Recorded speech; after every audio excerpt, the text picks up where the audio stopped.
అందరికీ ప్రత్యేకమైనటువంటి వందనాలు.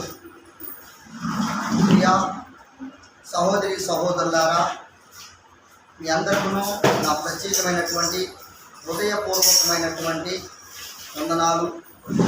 ముఖ్యమైనటువంటి మాట ఏంటంటే, పోయినటువంటి సారి ఏ వాక్యం చెప్పుకున్నాం మనం? చెప్పగలరా? ఏ వాక్యం చెప్పుకున్నాం మనం? అంటే చనిపోయిన వారు మరలా బ్రతుకునా, అది దానిలోనే ఆత్మ మరణించునా. తర్వాత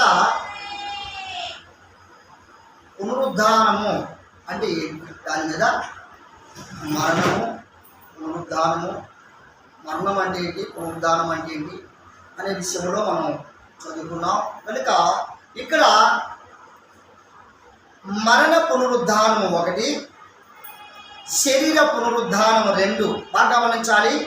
మరణము పునరుద్ధానం పోయించాలి. మరణ పునరుద్ధానం గురించి మనం చెప్పుకున్నాం. మరణ పునరుద్ధానం అంటే మనుషుడు బ్రతికుండగా చనిపోయినటువంటి వాడు మనుషుడు మరలా జీవించుట, బ్రతుకుట, దాన్ని మరణ పునరుద్ధానము. ఇప్పుడు ఈరోజు మరణ పునరుద్ధానములోనే ఒక భాగం ఏంటంటే శరీర పునరుద్ధానము. చదువుకుందాం ఒకసారి. మొదటి కొరింథీయులకు రాసినటువంటి పత్రిక కొత్తలో తీసుకున్నాము. మంచిగా శరీరంలో అదే పార్ట్స్లో ఒక దాన్ని విడదీసి చెప్పినప్పుడు ఖచ్చితంగా దాన్ని గమనిస్తూ గ్రహించాల్సినటువంటి అవసరత మనకి లేకపోలేదు. దయతో ప్రతి విషయంలో కూడా జాగ్రత్తగా మనం గమనిస్తూ ముందుకు వెళ్ళవలసినటువంటి అవసరత మనకు ఉంది. 15వ అధ్యాయము 53వ వచనం చదువుకున్నట్లయితే కొన్ని విషయాలు మనకు కనపడతా ఉంటాయి. అమ్మ చదవగలుగుతారమ్మా? చదవగలిగినటువంటి వారు చదవండి, వినగలిగినటువంటి వారు వినాలి. అమ్మా ఇక్కడ మనం గమనించాలి, క్షేయమైన ఈ శరీరము అక్షయతను ధరించుకొనవలసి ఉన్నది. పరమ తండ్రి స్తోత్రం. ఈ మరణ పునరుద్ధానము అంటే ఏంటట? క్షేయమైనటువంటి ఈ శరీరము అక్షయచేత ధరించుకోవాలంట. అంటే ఆత్మను ధరించుకోవాలి అని అర్థం. ఆత్మను ధరించుకొనుట అనేది ఈ శరీరమును వదిలిపెట్టి మహిమ శరీరమును ధరించుకొనుటే ఇది మరణ పునరుద్ధానము. బాగా గమనించాలి. ఈ మాటలు మనము నేర్చుకోవడానికి చాలా స్పీడ్గా నేర్చుకోవాల్సినటువంటి మాటలు. 54వ వచనం కూడా ఒక మాటలో, ఈ క్షయమైనది అక్షయ చేతను ధరించుకొని ఉన్నప్పుడు ఈ మాత్యతను ధరించుకొనుకున్నప్పుడు మరణము పాపమునకు బలము ధర్మశాస్త్రం అని చెప్పాడు. దానికంటే ముందు ఏమన్నా అక్కడ మనం చదువుకున్న దాంట్లో క్షయమైనది అక్షయతను ధరించుకున్నప్పుడు ఈ మాత్యమైనది అమాత్యమును ధరించుకున్నప్పుడు విజయమందు మరణము మింగివేయబడెను అని రాయబడి నెరవేరును. వాక్యము నెరవేరింది. రాయబడిన వాక్యము నెరవేర్చబడింది. ఏం మింగివేయబడదట? మాత్యమును అంటే క్షయమైన దానిను అక్షయమైన దానిను. ఏ విధానమైతే మనకి ఇక్కడ వ్యత్యాసం కనపడుతుందో, జీవించు ప్రాణిని అలాగనే శరీరం ధరించుకున్నటువంటి ప్రాణికి ఉన్నటువంటి యొక్క తేడాన్ని మనకి పరమ తండ్రి అపోస్తలుడైనటువంటి పౌలు గారి ద్వారా ఈ వాక్యాన్ని ఎత్తి చూపిస్తున్నటువంటి మాటలో దాని ప్రాముఖ్యం ఏంటంటే లేఖనము శరీర పునరుద్ధానం. ఇప్పుడు నేను చెప్తున్నటువంటి మాట లేఖనము శరీర పునరుద్ధానము ఒక ముఖ్యమైనటువంటి అవసరమైన వ్యక్తి యొక్క ప్రాణము ఆత్మ నుండి శరీరము వేరుగా ఉన్న మధ్య స్థానం. శరీరమును ప్రాణము. శరీరమును ఎప్పుడైతే వదిలిపెడుతుందో శరీరమునకును మహిమ శరీరమునకును మధ్య తేడా. అది శరీరమే, ఇది శరీరమే. ఇది మట్టితో చేయబడినటువంటి శరీరము, అది మహిమ కలిగినటువంటి శరీరము. అందుకొరకే యెహోవా మెస్సీయ వారు ఈ లోకానికి వచ్చి పాప పరిహార నిమిత్తమై పాపుల చేత పట్టబడి కొట్టబడి మరణము పొందాడు. ఈ శరీరముతో మరణము పొందిన తరువాత ఆయన ఏమయ్యాడు? తిరిగి 3వ రోజు అదే శరీరముతో లేపబడ్డాడు. దాన్ని ఏమంటారంటే పునరుద్ధానము. అంటే శరీరమును ద్వారా ఏ శరీరమునైతే పాతి పెట్టబడదో అదే శరీరమును మరలా ధరించుకొని మహిమ శరీరముతో మరలా భూమి మీదకి వచ్చేదాన్నే మాత్యము అంటే మార్చబడిన శరీరము. దీనికి చెప్పబడినటువంటి మాట ఏంటంటే ఎలోహిము మృతుల్లో నుండి లేపి తిరిగి వాటితో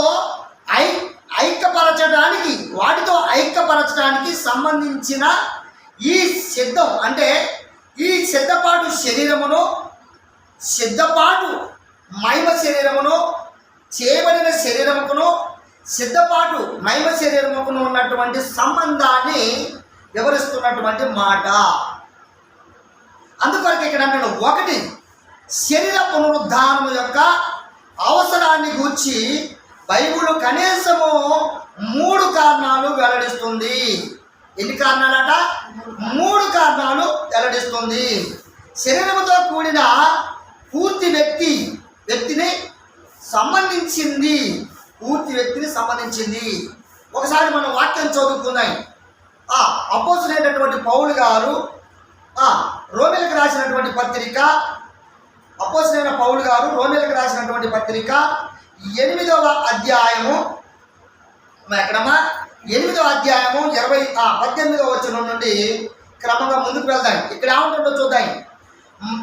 మన ఎడల ప్రత్యక్షము కాబోవు మహిమ ఎదుట ఇప్పటి కాలపు శ్రమలు ఎన్న తగినవి కావని ఎంచుచున్నాను. పరమ తండ్రికి స్తోత్రం. ఇప్పుడు ఈ మాటలు మనకు అర్థమైనవి కదా. మహిమ ఎదుట ఎప్పటికీ ఇదట కాలపు శ్రమలట. అంటే శ్రమల ద్వారా మార్చబడిన శరీరము. ఈ శ్రమ అంటే ఏంటి? కష్టాలు, బాధలు, హింసలు. అంటే ఎలా వస్తున్నాయి? పాపం ద్వారా ధరించేది శ్రమలు. పాపం అనగా ఆజ్ఞ అతిక్రమమే పాపము.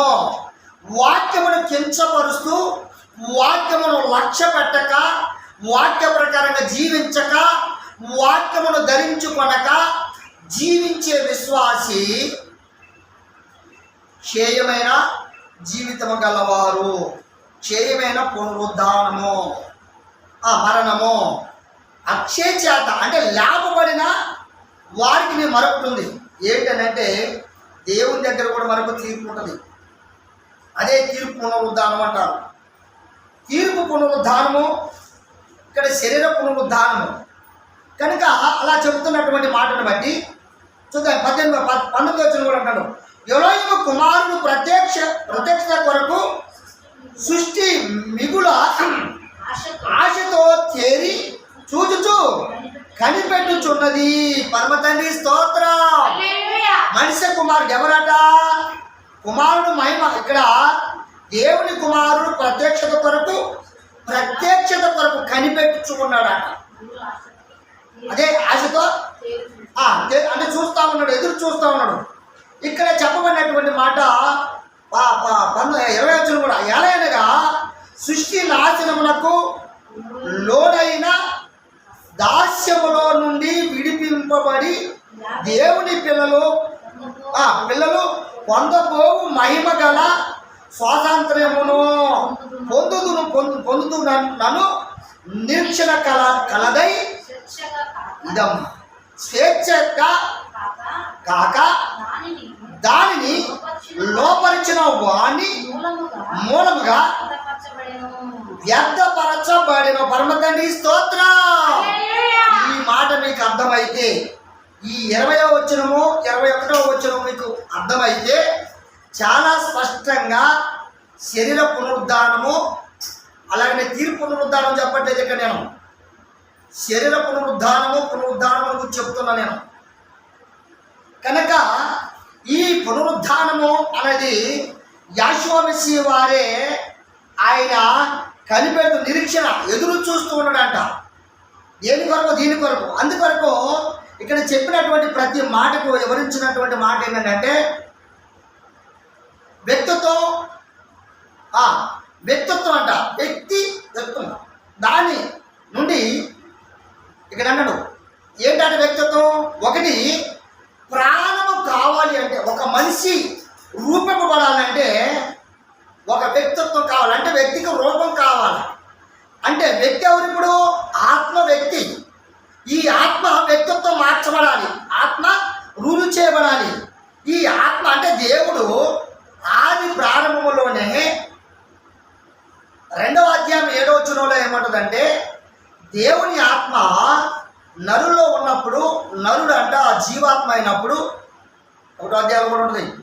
కనుక చెప్పబడినటువంటి మాట ప్రకారంగా ఈ ఆత్మ శరీరములో ప్రవేశించాలి. కనుక అందుకు ఈ శరీరమును లోక పాపం అంటే లోకము అనబడినటువంటి ఈ సృష్టింపబడిన మట్టి నుండి, భూమి నుండి రూపింపబడినటువంటి యొక్క శరీరములో ఆత్మ ప్రవేశించింది. కనుక ఈ ఆత్మ ప్రవేశించినటువంటి యొక్క మాటకు బైబిల్లో ఒక మాట ఉంది.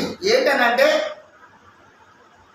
బైబిల్లో చూద్దాం ఒకసారి. ఆదికాండము 2వ అధ్యాయము చూద్దాం ఒకసారి. 2వ అధ్యాయము కీర్తన 2వ అధ్యాయము 7వ వచనం. ఎలోహీమైనటువంటి యావే నేల మట్టితో నరుని నియమించి వాని నాసికానంతరములో హల్లెలూయా వాడి యొక్క నాసికానంతరాల నుండి జీవ ఆత్మ ఓదగా వాడు జీవాత్మ ఆత్మీయుడు. అప్పుడు ఏమయ్యాడు? జీవాత్మ. అంటే జీవించే ఆత్మయ్యాడు. అంటే వ్యక్తిత్వాన్ని అంటే రూపాన్ని రుజువు చేసేటువంటి యొక్క జీవించు ప్రాణయ్యాడు. ఈ ప్రాణము శరీరమును ఆకర్షింపబడినటువంటి ఆత్మ. అందుకే ఇప్పుడు మనం చదువుకున్నటువంటి మాట రోమేలకు రాసిన పత్రికలో కావచ్చు, మరి ఇక్కడ కొరింథీయులో చెప్పబడినటువంటి మాటను బట్టి మనం రుజువు చేసుకోవాల్సినటువంటి ప్రతి దానికి ఒక ఆదరణ, అంటే ప్రతి దానికి ఒక రుజువు. వ్యక్తిత్వం లేకుండా ఏది లేదు. అందుకే దేహంలో పరిశుద్ధాత్మకు ఆలయం అంట. పరిశుద్ధాత్మకు ఆలయం అంట. అంటే నరుడు శరీరమును చేయకపోతే మనుషుడు దేవుని ఆలయము కానేరడు. అదేలాగా చూద్దాం. 1 కొరింథీయులకు రాసినటువంటి పత్రిక 6వ అధ్యాయము చూసారమ్మా 19వ వచనం నుండి చూద్దాం ఒకసారి. ఇక్కడ ఏమంటుందో ఒకసారి చూద్దాం. నీ దేహము దేవుని వలన మీకు ఎక్కడ చదువుతున్నావు? అంతే 6వ అధ్యాయం 19వ వచనం. నేను తప్పు తీసుకున్నాను. నిమిషం 6వ అధ్యాయం 19వ వచనం. మీ దేహము దేవుని వలన మీకు అనుగ్రహింపబడి మీలోనున్న పరిశుద్ధాత్మకు ఆలయమై ఉన్నాదని మీరు ఎరగరా? ప్రశ్న. పరమ తండ్రి స్తోత్రం. ఇక్కడ దేహము వ్యక్తిత్వం అంటే పరిశుద్ధాత్మ. నీలో ఆత్మ నివాసం చేయాలంటే ఇక్కడ ఏం కావాలి? ఆత్మకి అమ్మా ఒక రూపింపబడేటువంటి శరీరం కావాలి. ఈ శరీరము ఎవరు చేశారు? పరమ తండ్రి చేశాడు. ఈ శరీరం చేసిన తర్వాత ఆయన నివాసం కట్టుకున్నటువంటి శరీరము నుండి ఈ శరీరంలోకి ఆయనే ప్రవేశించి ఈ శరీరంలో ఆయన ఏం చెప్పాడట? జీవాత్మగా మనిషిని రూపింపజేసాడట. అని అదే అనమాట వ్యక్తిత్వము. అందుకొరకు అక్కడ అంటాను పునరుద్ధానములో ఇది ఆత్మ అని చెప్పబడినటువంటి రోమపత్రికలో చెప్పుకున్నటువంటి మాట అన్నమాట. రోమీయుల రాసిన పత్రిక ఇంతకుముందు మనం చదువుకున్నటువంటి మాట 8వ అధ్యాయము 18, 19, 20 వచనాల్లో మనం చదువుకున్నటువంటి మాట. ఇది ఆత్మకు నిలయము, ఆత్మకు రుజువు చేసేది, ఆత్మ రూపింపబడింది, ఆత్మ కలయిక, జీవించు ప్రాణి, శరీరంతో జీవించే ప్రాణి కనుక మరోసారి ఆత్మకు ఆలయం అవుతుంది. మరోసారి అట మొదట ఆత్మకు శరీరము నిలయమైంది, మరోసారి ఆత్మకు నిలయం అవుతుంది. చూద్దాం. అన్ని స్థానాల్లో పాప ఫలితాలను నుండి విడిపించబడినటువంటి శరీరమును చూద్దాం ఒకసారి. మనిషి యొక్క చివరి శ్రమ అయిన శరీర మరణము పునరుద్ధానము. ఏదట? శరీర మరణ పునరుద్ధానము. శరీర మరణ పునరుద్ధానము అనడానికి చూద్దాం ఒకసారి. మొదటి కొరింథీయులకు రాసినటువంటి పత్రిక 15వ అధ్యాయము. ఎక్కడట? 15వ అధ్యాయము చూద్దాం 26వ వచనం. ఇచ్చారమ్మా? బాగా గమనించాలి. ఇక్కడ కడపట నశింపజేయబడు శత్రువు మరణము. పరమ తండ్రికి స్తోత్రం. శరీరమును చేయబడింది, దాన్ని ఏంటంటే ఇక్కడ నశింపజేయబడు శత్రువు మరణము. ఈ శరీరాన్ని నాశనం చేయాలి అంటే శత్రువు ఒకటి రావాలి. ఆ శత్రువే శ్రమ, ఆ శత్రువే మరణము, ఆ శత్రువే సాతాను, ఆ శత్రువే వ్యతిరేకత. అంటే ఆత్మకు విరోధము కలిగినటువంటి శత్రువు మరణము. 27 చూద్దాం. ఎలోహిము సమస్తమును క్రీస్తు పాదముల కింద లోపరిచి ఉంచెను. సమస్తములను లోబడి ఉన్నదని చెప్పినప్పుడు ఆయనకు సమస్తమును హల్లెలూయా సమస్తమును లోపరచబడిన వాడు. అంటే బాగా గమనించాలి ఈ మాటలకు.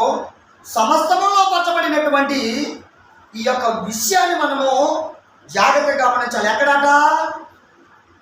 మెస్సియ పాదాల కింద లోపరిచి ఉంచండట. సమస్తమును మెస్సియ పాదాల కింద లోపరుచుకున్నాడట. ఇక్కడ వేరే లేదు. ఇక్కడ ఇప్పుడు శరీరం ఎక్కడుంది? ఇప్పుడు మెస్సియాకి లోపరచబడి ఉన్నదా, లేక మెస్సిగా అంటే మెస్సియాలో కూడా వేరున్నాడు. అంటే మెస్సియాలో ఈయన ఏం చేయబడట? లోపరచబడుకుంటే దాని స్వాధీనంలో ఉంచుకున్నాడని మనం అర్థం చేసుకోవాలి. చూద్దాం ఒకసారి 28వ వచనం కూడా. మరియు సమస్తమును ఆయనకు లోబడిన ఉన్నప్పుడు ఎలోహిము స్వరములో సర్వమగు నిమిత్తము కుమారుడు తనకు సమస్తమును లోపరిచిన ఎలోహిమికి తానే లోపడును. పరమ తండ్రి స్తోత్రం. చూసారా? తానే లోపరచబడి అంటే ఈ ఆత్మ లోనికి ప్రవేశించినప్పుడు ఈ మనుషుడు దేవుని స్వరూపము, దేవుడు చెప్పబడ్డ మనుషుడు, జీవింపచే మనుషుడు. ఈ మనుషుడు ఏముండాలట? ఆయనకు లోబడి ఉండాలట, ఆయనకు సమాధానంగా ఉండాలట, ఆయనను వెరిగిన వారే ఉండాలట, ఆయనలో సత్యవర్తనులుగా ఉండాలట. అప్పుడు వారు దేవునికి లోపరచబడినటువంటి వారు, దేవునికి లోనైనటువంటి వారు. చూద్దాం 29వ కూడా. ఇటు కాని ఎడల మృతుల కొరకై బాప్తిసము పొందు వారేమి చేతులు, మృతులేమి మాత్రమును లేపబడని ఎడల మృతుల కొరకు వారు బాప్తిసము పొంద నెల. పరమటని స్తోత్రం. ప్రేమైనటువంటి వాళ్ళారా గమనించాలి ఈ మాటలు. ఇక్కడ ఏమంటారంటే చాలామంది తిన్నడంతా చాలామంది ఏమంటారంటే మీరు నమ్మి బాప్తిసం తీసుకుంటే చాలు, మీరు నమ్మి బాప్తిసం తీసుకుంటే చాలు. యాషోమిస్ అంటే యేసు ప్రభు ఉన్నాడు, నేను నమ్మాను, నెలలో మునిగాను, వచ్చాను, బైబిల్ పట్టుకున్నాను, నా ఇష్టం వచ్చే రీతిలో పోతున్నానంటే బాప్తిసానికి రుజువు లేదు. వాక్యం చెబుతుంది, నేనంటే లేదు.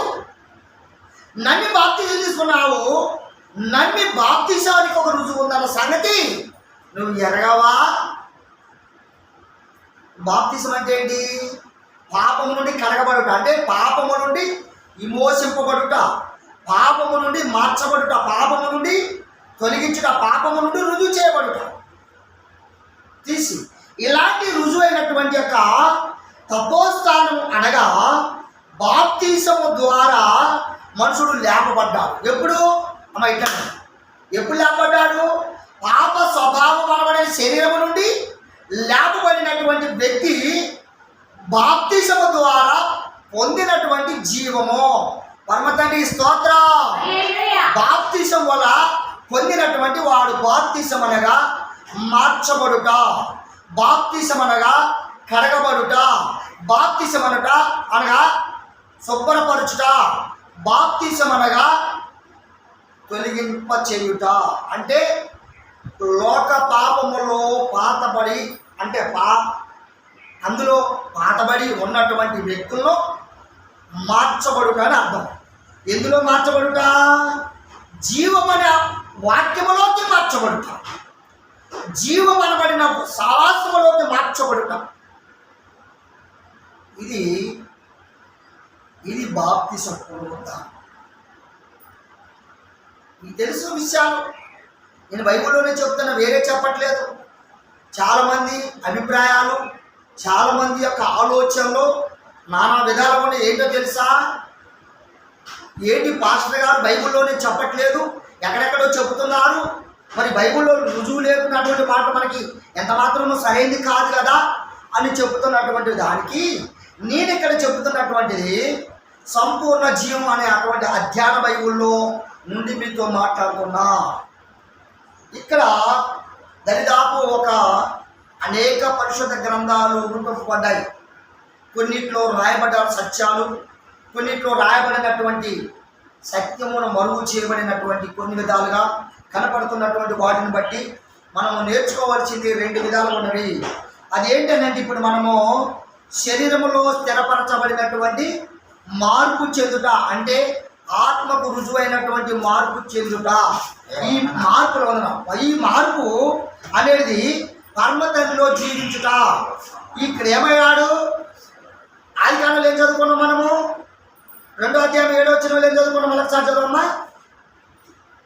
2వ అధ్యాయం 7వ వచనం. ఎలోహిమైనటువంటి యావే నేల మట్టితో నరుని నియమించి వాడి నాసికారంధ్రములో ఏం ఊదాడట? జీవవాయువు ఊదగా. పరమతండ్రి స్తోత్రం. ఈ శరీరములో ప్రవేశించింది జీవాత్మ అయినప్పుడు ఈయన ఏమైపోయాడంటే జీవించు ప్రాణి, నిత్యము జీవించువారు. అందుకొరకే విశ్వాసము లేని క్రియలో మృతము. విశ్వాసము లేని వారులారా మీరు మృతులై ఉన్నారని వాక్యము తెలియపరుస్తుంది. అయితే ఇప్పుడు మనం ఏం చదువుకున్నాం? బాప్తిజం తీసుకున్నా, బాప్తిజం తీసుకున్నా ఫలితమేమీ లేదు. నేను బాప్తిజం తీసుకున్నాను, నేను యేసే నమ్మాను, నేను చర్చికి పోతాను, అదేనా? నో, అది కాదు. వాక్యం చెబుతుంది. చూద్దానా? కొరింథీ పత్రిక 15వ అధ్యాయం 53వ వచనం చూడండి ఒకసారి. 53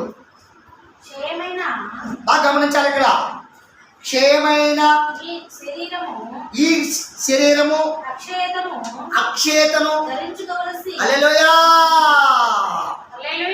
క్షేమైనటువంటి ఈ యొక్క శరీరమును విడివల్లాట. ఇప్పుడు చెప్పాను కదా, బాప్తిసం అంటే ఏంటంట అమ్మా? బాప్తిసం అనగా ఏంటంట? దయచేసి మరలా చెప్తాను మీ అందరికీ. వాక్యం ఒకవేళ మీకు బోధపడకపోతే మరలా వీడియో వినండి. ఈ యొక్క వీడియో విన్నప్పుడు మీరు బలపడతారని నేను నమ్ముచున్నాను. ఇందులో మీరు జీవిస్తున్నారని నమ్ముచున్నాను. దీనికి జీవముకును మార్గము సరైనటువంటిదక. ఇదే మనకు రుజువు. ప్రేమతో మీ సహోదరుడు లేదా మీ అన్న, మీ తమ్ముడిని లేదా పెద్దవారు, మీ కుమారుడు లాంటి వాడిని కనుక జీవపు వాక్యమును మిమ్మల్ని జీవింప చేయాలని నేను తప్పిస్తున్నాను. నమ్మాను, ఏదో చర్చికి పోతున్నాను వస్తున్నామంటే కాదు. ఇప్పుడు మీరు ఎన్నటువంటి వాక్యాలు మరలా వెనక నుంచి మీరు వింటే, రెఫరెన్స్లని మరలా మీరు జ్ఞాపకం చేసుకుంటే, దానిలో నీ బాప్తిసం ఎంత రుజువైంది, నీ బాప్తిసం ఎంత రుజువు కానిది ఇప్పుడు మీకు అర్థమవుతుంది. బాప్తిసానికి కూడా సరైనటువంటి రుజువు ఉందంట. బాప్తిసానికి కూడా సరైనటువంటి జీవం ఉందంట. బాప్తిసానికి సరైన సాక్ష్యం ఉందంట.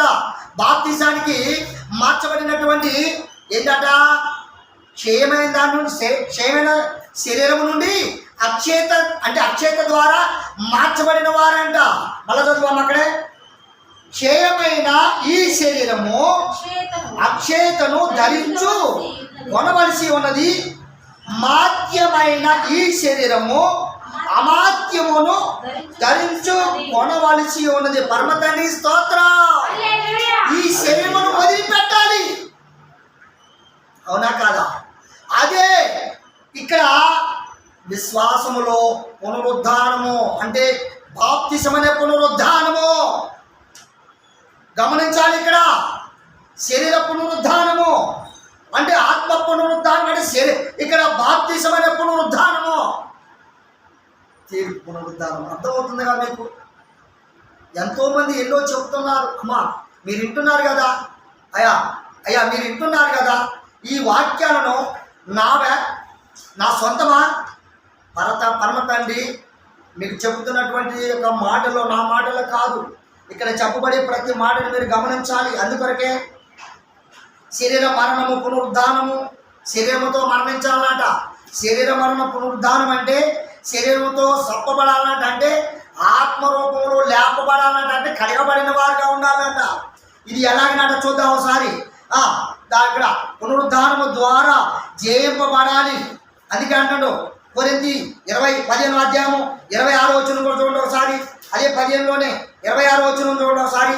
26 కడపట నశింపజేయబడు శత్రువు మరణము, దేవుడు సమస్తమును మెస్సియ పాదాల కింద లోపరిచి ఉంచెను.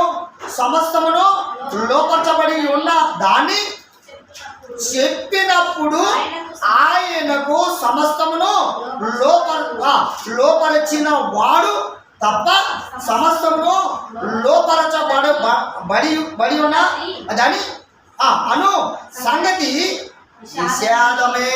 పరమ తండ్రి స్తోత్ర. విషాదమే. మీరు బాగా గమనించాలి ఈ మాటలు. ఇంతకుముందు చదివినటువంటి వాక్యమే ఈ వాక్యము. మీరు గమనించాలి ఈ మాటల్ని. అందుకే ఇంకొక మాట చూద్దాం ఒకసారి. చూద్దాం 2వ కొరింథీయులకు రాసిన పత్రిక 5వ అధ్యాయము. తీసామా? 5వ అధ్యాయం మొదటి వచనం. అయ్యా మీరు కూడా చదవండి, బాగా గమనించాలి. కట్టుకోండి.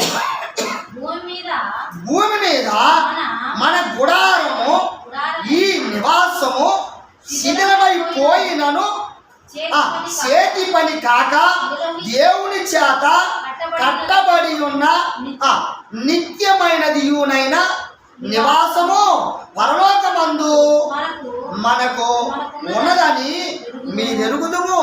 దీన్ని ఎరుగుదుము. పరమ తండ్రి స్తోత్రం. ఇప్పుడు మన నివాసం ఏంటంట? ఈ గుడారము శిథిలము కావాలి. ఈ చేయబడిన శరీరము మార్చబడాలి. వాక్యము ఏమండి?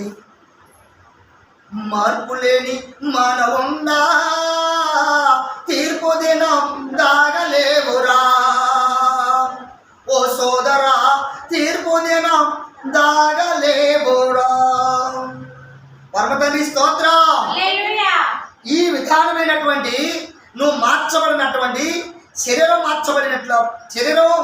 మార్చబడిన పడాలి అంటే ఈ ఆత్మ పునరుద్ధానము కలిగినటువంటి ఆత్మగా, జీవించు ఆత్మగా నీవు పరమ తండ్రికి నివాసముగా దేవుని యొక్క రాజ్యంలో నివాసము చేయబడుతున్నావు.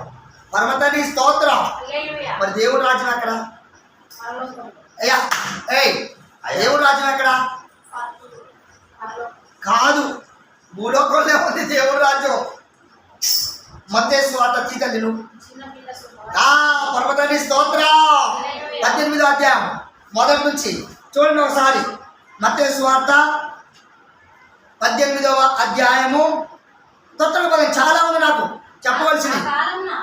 ఆ కాలమున శిశువులు యాషువ వద్దకు వచ్చి పరలోక రాజ్యములో ఎక్కడ? పరలోక రాజ్యములో ఎవడు గొప్పవాడిని ఎక్కడ అడుగుతున్నారు? ఇట్లా అయ్యా భూమి మీద పరలోకంలో అడుగుతున్నారా? ఎస్, పరమ తండ్రి స్తోత్రం. మీరు మార్చబడిన వారైతే, మీరు లేపబడిన వారైతే, మీరు నిజంగా దేవుని బిడ్డలైతే భూమి మీద దేవుని యొక్క రాజ్యమును వెతకండి. చదువుతండి. వారి మధ్యన ఒక చిన్న పిల్లవాడిని తీసుకొచ్చి వారి మధ్య నిలవబెట్టి ఇట్లా నేను మీరు మార్పు నొందాలి. ఈ బిడ్డలాంటి వారైతేనే కానీ పరలోక రాజ్యంలో మీరు ప్రవేశించరని నిత్యముగా చెబుతున్నారు. పరమ తండ్రి స్తోత్రం. పరలోక రాజ్యం ఎక్కడుంది? మార్పు చెందాలి, శరీరం మార్చబడాలి, ఆత్మ మార్చబడాలి, స్వభావం మార్చబడాలి, క్రియ మార్చబడాలి. నీ క్రియ, నీ రూపం, నీ సౌందర్యం మొత్తం మార్చబడాలి. సోదరి సహోదరి గమనించాలి. నువ్వు బాప్తిసం తీసుకున్నంత లోపల మార్చబడినవు అనుకుంటున్నావా? కాదు, నీ క్రియ, నీ స్వభావం మార్చబడాలి. కొందరు ఏం చేస్తున్నారో తెలుసా? ఈ రోజుల్లో అనేకమైన వారు బాప్తిసం తీసుకున్న వారు సంత వీధులలో కనపడుతున్నారు. ఎలాగా? బైబిల్ పట్టుకొని అనేకమైన అరాచకమైనటువంటి స్థలాల్లో, అనేకమైన దేవుని విరోధమైన స్థలాల్లో ఏం చేస్తున్నారు? సాక్ష్యం కనపడుతుంది. అందుకే యెషయా గ్రంథంలో 50లో చెప్తున్నమాట చదువుకు రాగండి.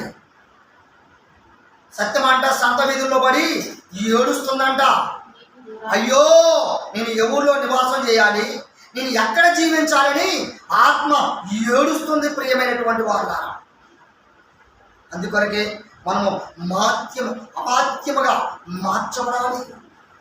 కనుక అందుకే ఇక్కడ చెప్పినటువంటి మాట మరొక మాట ఏంటంటే చూద్దాం ఒకసారి.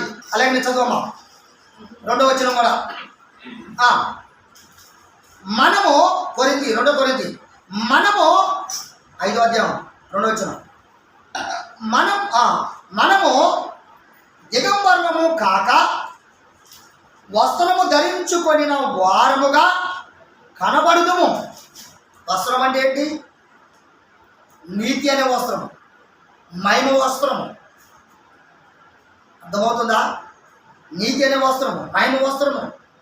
మీరు కప్పబడాలి, ధరించుకోవాలి. లేకపోతే మీకు దేవుని రాజ్య మహిమ అనే మార్గము దొరకదు. గమనించాలి మీరు. అలాగని ఇక్కడ చెప్తున్నటువంటి మాట ధరించుకొని వారు ధరించుకొని నా వారముగా కనబడుదుము. కాబట్టి పరలోకము నుండి వచ్చు మన నివాసము దీనిపైని ధరించుకున్న నపేక్షించు దీనిలో మూలుగుచున్నాం. పరమ తండ్రి స్తోత్రం. ఏం చేస్తున్నారట? మూలుగుచున్నారట. 3వ వచనం. ఈ గుడారములో నున్న మనము భారము మోసుకొని మూలుగుచున్నాం. పరమ తండ్రి స్తోత్రం. ఏ గుడారములో ఉన్నాం మనము? శరీరం అనేటువంటి గుడారములో మహిమ కలిగిన ఆత్మ ధరించుకొని మూలుగుతుందంట. నీ పాపపు వేక్షల ద్వారా మూలుగుచున్నారట. నీ పాపం అనే క్రియల ద్వారా మూలుగుచున్నారట. శ్రమల ద్వారా మూలుగుచున్నారట. అనేకమైనటువంటి అపరాధముల చేత మూలుగుచున్నారు. సచ్చిన వారైపోయి ఉన్నారట. అందుకొరకే పరమ తండ్రి అంటున్నటువంటి మాట ఇక్కడ శరీర పునరుద్ధానము ధరించుకున్నారా? శరీర పునరుద్ధానము ధరించుకున్నారా? దయచేసి వీడియో వింటున్న మీరందరూ, ఇప్పుడు ఈ మందిరంలో కూర్చున్న మీరు వింటున్నటువంటి మీరందరూ, పునరుద్ధానమును కూర్చున్నటువంటి వీడియోలో రకరకాలుగా పునరుద్ధానం అనే ఉంటుంది, కానీ అందులో సబ్జెక్టు వేరువేరుగా ఉంటుంది. గమనించాలి. ఇక్కడ మీరు దయతో వినాలి మీరు మాటలు. మరి ఎప్పుడైతే మీరు వింటున్నారో, ఎప్పుడైతే దీన్ని అనుసరిస్తున్నారో అప్పుడు మీకు ఇది స్పష్టంగా మీకు అర్థమవుతుంది. చూద్దాం ఒకసారి. అక్కడే చెప్పబడినటువంటి మాట 4వ వచనం కూడా చూద్దాం. ఇది తీసివేయవలనని కాదు గాని మాత్యమైనది జీవము చేత మింగివేయబడినట్లు ఆ నివాసమును దీనిపైన ధరించుకొని కోరుచున్నాము. పరమతండ్రి స్తోత్రం. ఈ మహిమ శరీరము అంటే ఈ ఆత్మ ఏదైతే ఉందో దాన్ని ధరించుకోవాలన్నమాట మనం. అవునా కాదా? దీన్ని అనండి దీన్ని మార్చబడాలంటే అర్థం అది కాదు. ఈ శరీరమును ధరించాలట అంటే ఆత్మ శరీరమును ధరించాలట అంటే ఈ లోక సంబంధమైనది కాక మాత్యమైనది అమాత్యమైనది ఉన్నది కదా. అంటే క్షయమైనది అక్షయమైనది ఉన్నది కదా. ఆత్మ సంబంధమైనది లోక సంబంధమైన జీవము కలిగినటువంటి ఉంది కదా. దానిలోనూ మార్చబడాలి. దానిలోనూ మార్చబడాలి, దానిలోనూ కడగబడాలి, దానిలోనూ రుజువు చేయబడాలి. అందుకు నీకు పరలోకము ఎక్కడే ఉంది, ఎక్కడో లేదు. యాశ్వశివుడు ఏం చెప్పాడు? ఒక చిన్న బిడ్డను తీసుకొచ్చి ముందు కూకొని పెట్టి ఏమంటాట, ఇలా మార్పు చెందాలి. తాగుడు మానారా, తిరుగుబో జీవితం మారారా, పొదురుబోతు జీవితం మారారా, అబద్ధపు జీవితం మారారా, ఇంకా మోసం మాటలు చెప్పుటలో మారారా? ఎందులో మారారు? వాళ్ళు అనేకమైనటువంటి వారు దైవ సేవకులుగా చెప్పబడిన వారు కూడా అబద్ధమును బోధిస్తున్నారు, అబద్ధమును మాట్లాడుచున్నారు, అబద్ధములు ఆడుచున్నారు. అబద్ధములు ఆడువారు ఎవరాట?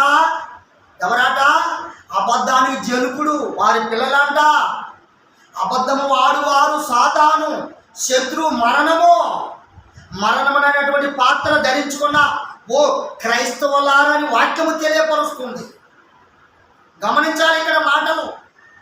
అది ఎలా ధరించాలో నేను వాక్యము ద్వారా రుజువు చేస్తాను మీకు.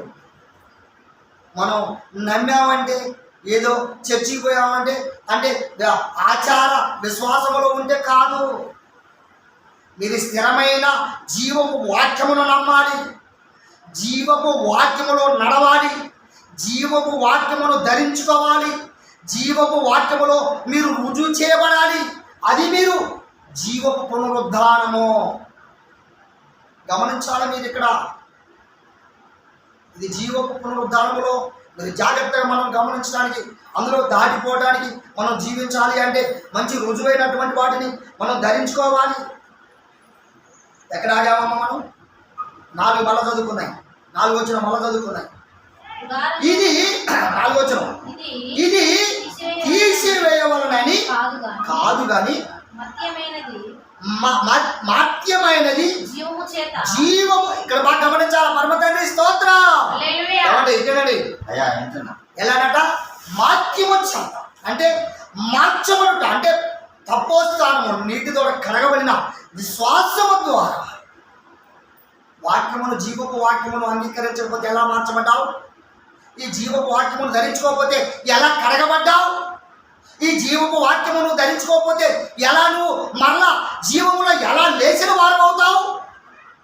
పోయిన వాక్యములో చెప్పుకున్నాం, పోయిన వీడియోలో మీరు ఎప్పటికీ అదే మాట చెప్తున్నాను. విశ్వాసము లేని క్రియలో మృతము. ఓ మృతులారా, జీవము లేని వారు మృతులు అంటే ఆత్మ లేని వారు నా వారు కారు. గ్రహించినటువంటి వారు జ్ఞానులు కాదు, వివేకులు కాదు, అవివేకులు.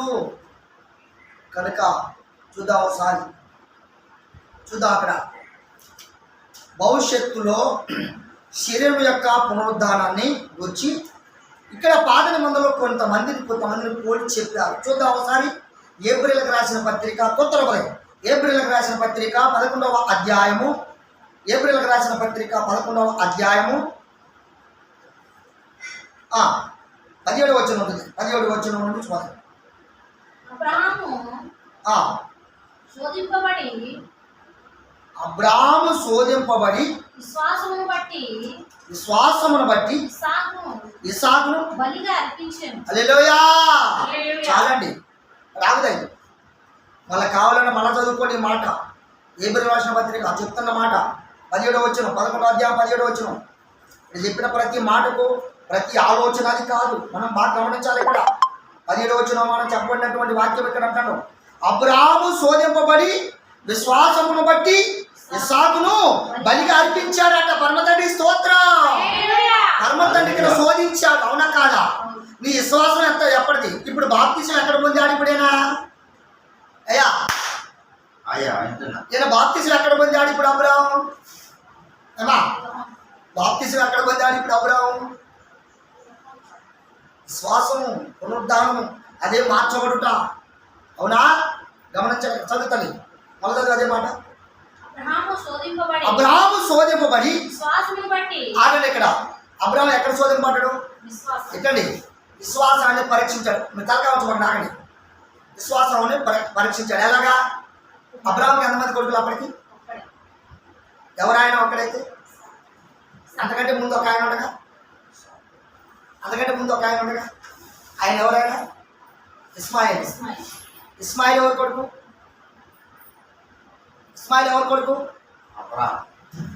తల్లి ఎవరు? ఆగరు. అబ్రాము కొడుకే, కానీ ఆగరు కొడుకు. ఇప్పుడు ఇస్సాకు ఎవరు కొడుకు? అబ్రాము కొడుకే, కానీ శారము కొడుకు. శారం అంటే స్వతంత్రాలు. శారం అంటే దేవుని యొక్క ప్రత్యేకింపడినటువంటి వ్యక్తి. కనుక ఎవరికి? తొలుసుడు కొడుకు. విశ్వాసులకు తొలుసుడు కొడుకు. విశ్వాసంలో నడిచే జనానికి ఈయన మూల పురుషుడు. ఎవరైనా అండి? ఎవరైనా? ఇస్సాకు విశ్వాసంలో మూల పురుషుడు. మన పూర్వీకుడు, మన తండ్రి ఇస్సాకుని ఏం చేశాడట? అబ్రాము చక్కగా ముడుతాడు, మంచి అన్ని విధాలుగా చేసుకుంటున్నప్పుడు పరమతండ్రి చూశాడట. అబ్రాం అన్నాడట. అయ్యా చెప్పండి అయ్యా అన్నాడట. నీ కొడుకు నాకు బలి ఇవ్వాలన్నట. బలి అంటే ఏంటి? బలి అంటే ఏంటి? బలి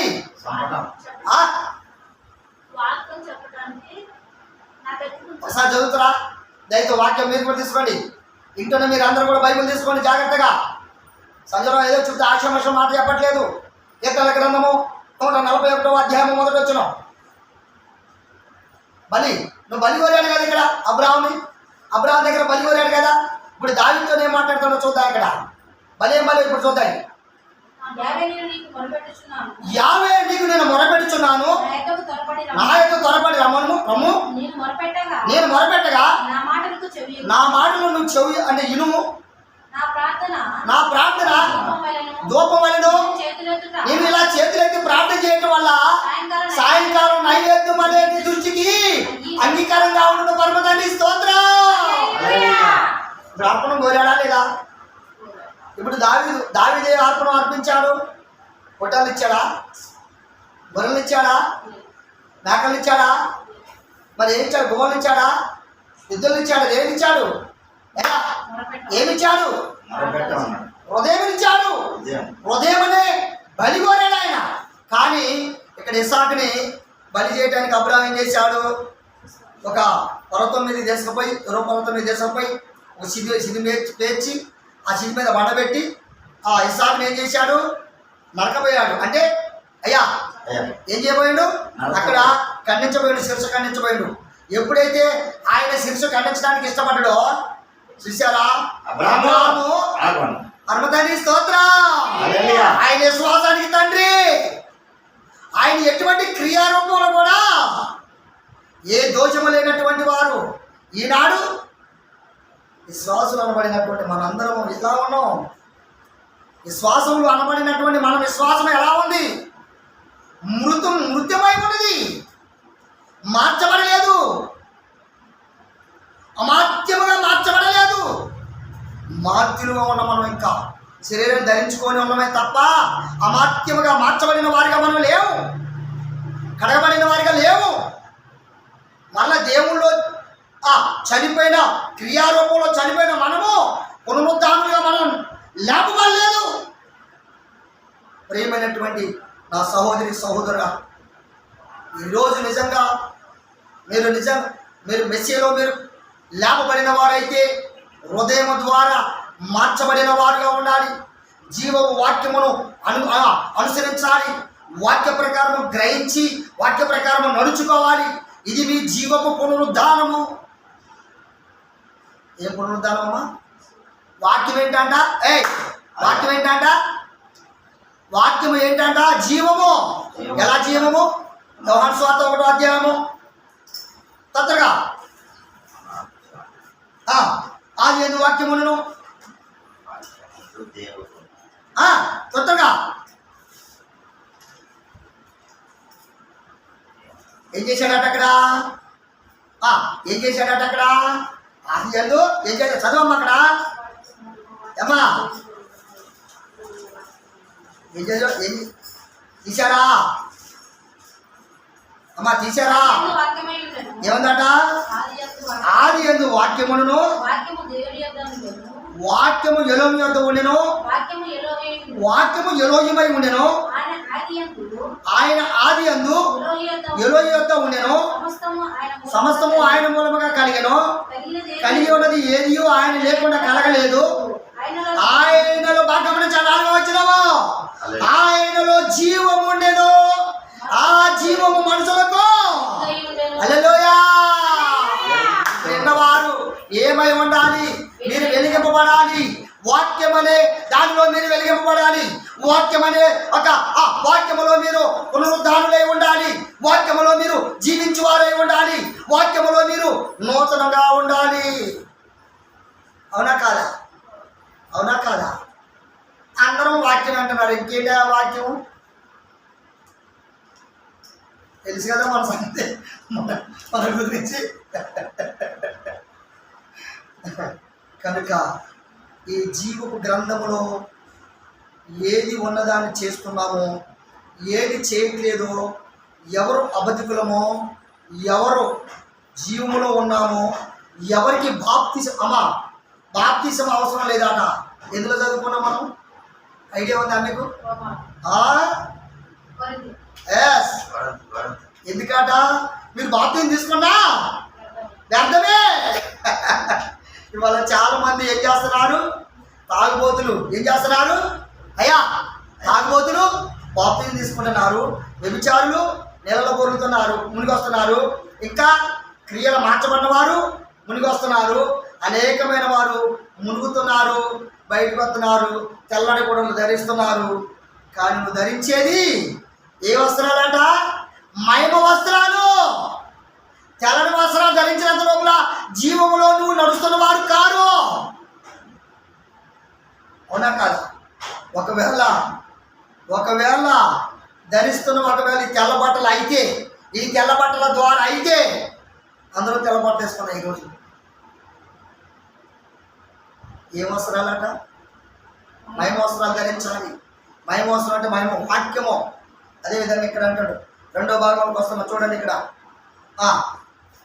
శరీరం యొక్క పునరుద్ధారణను గుర్చిన పాత ఇక్కడ చెప్పినటువంటి యొక్క మాటల ప్రకారం 17 వచ్చిన 18 వచ్చిన కూడా ఏప్రిల్ రాష్ట్ర పత్రికలో చెప్పినటువంటి మాట ప్రకారంగా అదేవిధంగా ఇసాకును గురించి చదువుకున్నాం మనం. ఎక్కడది? ఆది కాండం 22వ అధ్యాయం 1వ వచ్చిన 14వ వచ్చిన దాకా ఇక్కడ చదువుకుంటే ఇంతకుముందు మనం చెప్పుకున్నటువంటి దాన్ని బట్టి అక్కడ ఏం జరిగిందట? ఏం జరిగిందట? విశ్వాసమును పరీక్షించాడు. ఇసాకు దగ్గర అబ్రాహాముని పరీక్షించుకున్నాడు. కానీ ఆయన ఏం చేయబడ్డాడమ్మా? నరకబోయేటప్పటికి ఇలా బలి పోయే టయానికి మరి ఆశుభించేవాడు ఏమంటే, అబ్రాహ్మ ఆగిపో అని ఏం చేశాడు? నీ శ్వాసము గొప్పది, నీ క్రియ కూడా. ఇప్పుడు ఎన్ని వచ్చినాయి రోజు? క్రియలేని విశ్వాసము మృతమే. అబ్రాహామును పోల్చుకుంటే చాలు. మీరు జీవిస్తున్న వారైతే, నిజంగా మీ బాప్తిసానికి రుజువు ఉన్న వారైతే ఈ అబ్రాహామును పోల్చుకొని జీవించడం నేర్చుకోండి దయతో. అదేవిధంగా అంటున్నటువంటి మాట తొందరగా పదాయి, అవి సమయం దాటిపోతుంది. అదేవిధంగా చూద్దాం ఒకసారి. ఎస్ఏ గ్రంథము యోగు గ్రంథము తొందరగా పదాయి. యోగు గ్రంథము తీగలతో అంత త్వరగా యోబు గ్రంథము 19వ అధ్యాయము 25వ వచనం చూడండి. యోబు గ్రంథము 19:25. అయితే నా విజయకుడు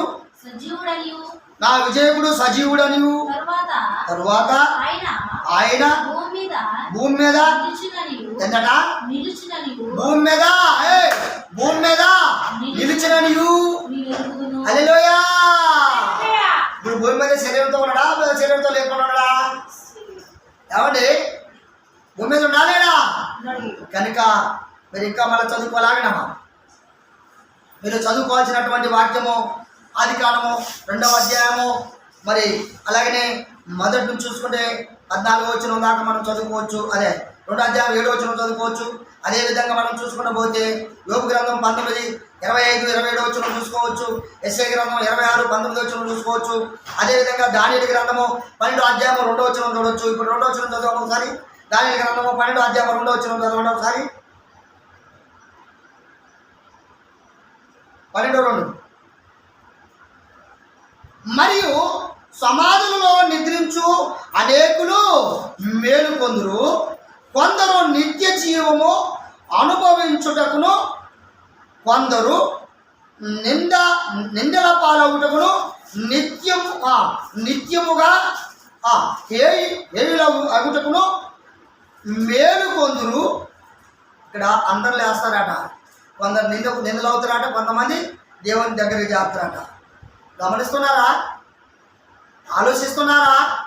వాక్యం చదువుకుంటున్నారా? చూద్దాం. హోషేయ గ్రంథము 13వ అధ్యాయం 14వ వచనము.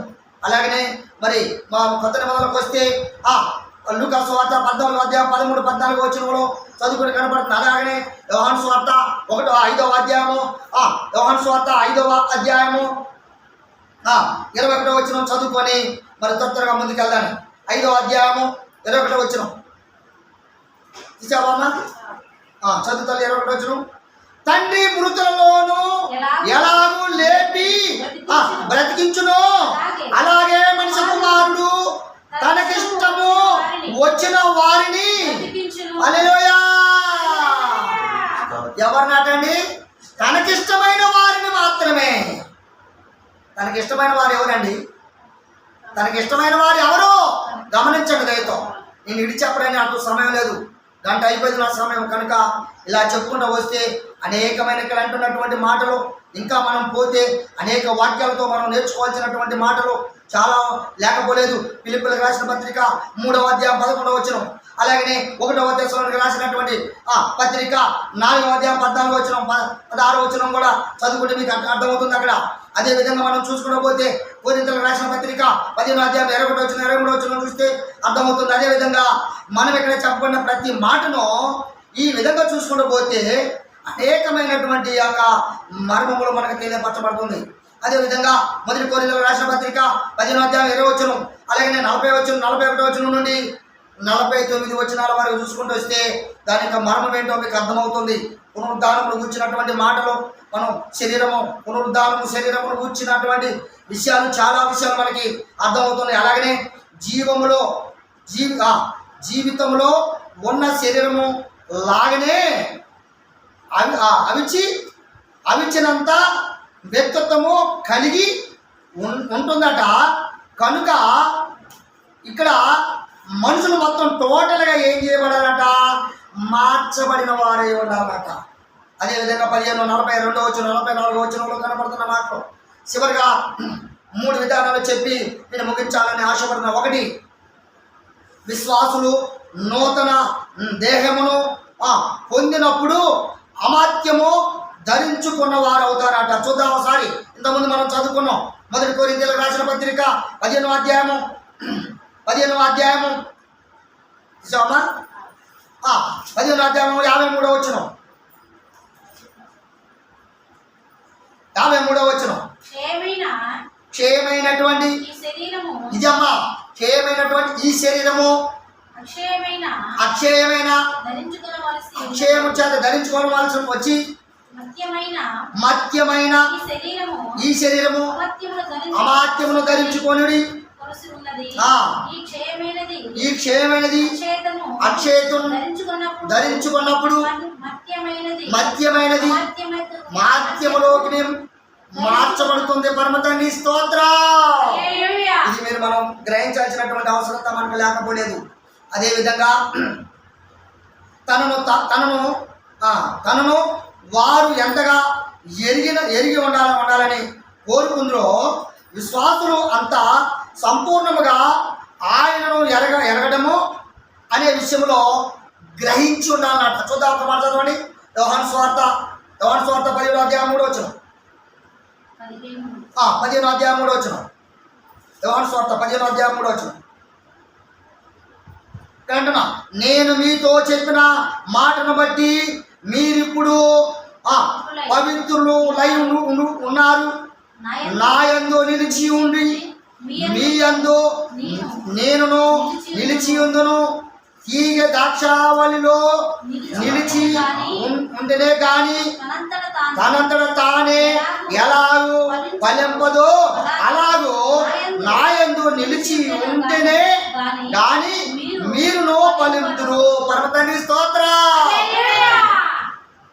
నేను అంటే వాక్యము.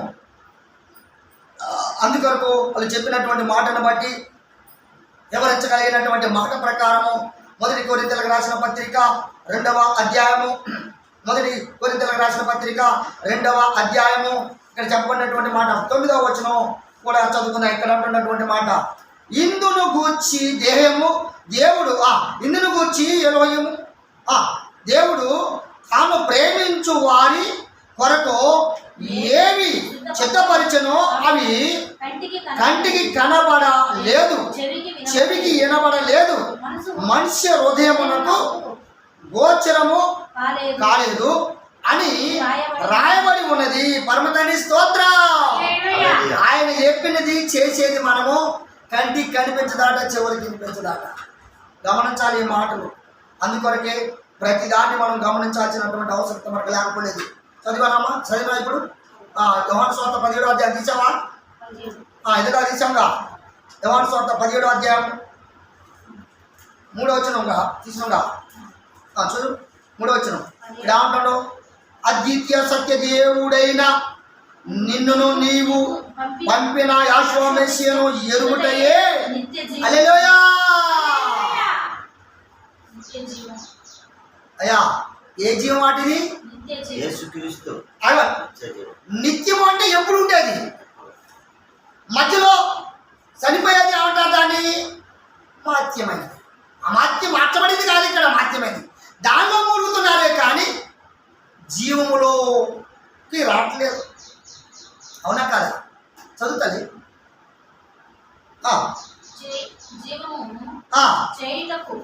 జీవమును చేయుటమా అద్వితీయ దేవుని వైన నిన్ను నీవు పంపిన యెహోవా మెస్సీయను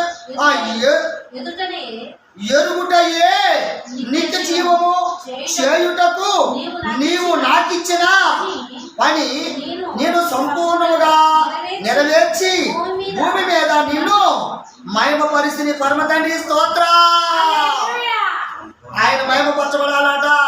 ఏ విధంగా మహిమపరచబడాలో తెలుసా నీకు? మహిమపరచబడటం అంటే ఏంటి? ఆయన మహిమపరచబడటం అంటే ఏంటి?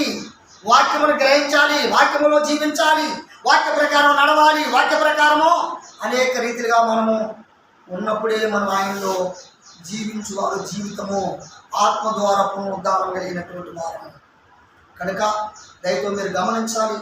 ఆత్మ సంబంధమైన ప్రతి వారు ఆలోచనతో ముందుకు రావాల్సిన వారు ఆత్మలో పునరుద్ధానం కలిగి ఉండాలి. మార్చబడిన వారు వాక్యానుసారంగా జీవించాలి. అంటే ఇక్కడ మనం గమనించాలి, విశ్రాంతి దినం ఏది అంటే అర్థం కాదు. ఇలా మోడీ మారుస్తున్నారు. మరి అది ఏం చేస్తారో నాకు తెలియదు.